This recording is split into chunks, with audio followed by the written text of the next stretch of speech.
Multi language అన్నారు కదండి, dubbing మీరే చెప్తున్నారా? లేదండి, నేను చెప్పలేదు. అది అసలు అంత మామూలుగా అసలు అంత టైము ఇది లేదండి. యాక్చువల్గా ఫ్యాక్ట్ అయితే మామూలుగా తెలుగులో ఇది కరెక్ట్గా దాన్ని అంటే ఆ లైవ్ సింక్ చేశారండి.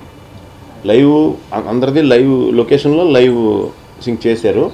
కానీ ఇప్పుడు మేము మన వెదర్ ప్రకారం, మన ఇండియన్ వెదర్ ప్రకారం క్రౌడ్ ఎక్కువ ఉంటాం కాబట్టి ఎంత మనం కంట్రోల్ చేసినా మనకి సౌండ్స్, హారన్స్, ఈ క్రౌడ్ వచ్చి ఉంటాయి కదండి. అందు గురించి అని కొన్ని పార్ట్లలో అది క్లీన్ చేసే అంత కొన్ని క్లీన్ చేయగలరంటండి, కొన్ని వాయిస్ మీదకి రిజిస్టర్ అయిపోయి క్లీన్ చేయలేమంట, అటాచ్ అయినాయి. సో అందుకు మళ్ళీ చెప్పించారండి డబ్బింగ్. సినిమాలో హ్యూమర్ అంటే చెప్పనండి మీకు, నాకు అది ఎలా చెప్పాలి ఇట్లా అరేంజ్ చేసిన హ్యూమర్ ఉండదండి. అరేంజ్డ్ హ్యూమర్ ఉండదు. మీకు థ్రిల్ ఎక్కువ ఉంటుంది సినిమాలో.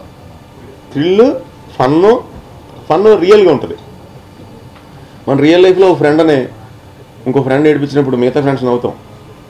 అలాగే ఒక ఫ్రెండ్ మనందరి ముందు బకరా అయినప్పుడు మనందరం నవ్వుతాం గమ్ముని.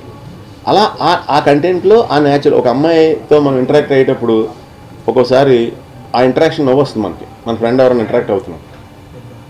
అలాగే ఇతను ఒక పెద్దోళ్ళని కలవడానికి వెళ్ళినప్పుడు కూడా ఎప్పుడన్నా అక్కడ ఏదైనా సిచ్యువేషన్ బట్టి ఒక విచిత్రమైన రివర్స్ డైలాగ్ వేసామనుకోండి, అది ఫన్, నవ్వు వస్తుంది మనకి. ఆ ఫన్ మిస్ అవ్వరు, కానీ ఒరిజినల్ ఫన్ ఉంటుంది. ఆ కంటెంట్కి సంబంధించిన ఫన్ బాగుంటుంది.